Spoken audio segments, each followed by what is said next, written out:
আজকে দুপুরে রান্না হচ্ছে বন্ধুরা বাঁধাকপি মাছের মাথা দিয়ে।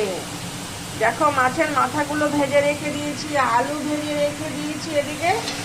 এবারে একটু শুকনো লঙ্কা, তেজপাতা, জিরে, টমেটো, সামান্য পেঁয়াজ, কাঁচা লঙ্কা, মটরশুঁটি এগুলো দিয়ে এবার একটুখানি মশলা দিয়ে কষাবো, তারপর ঢাকা দিয়ে রেখে দেবো বন্ধুরা। বুঝেছো, বাঁধাকপির ঘন্ট হবে মাছের মাথা দিয়ে।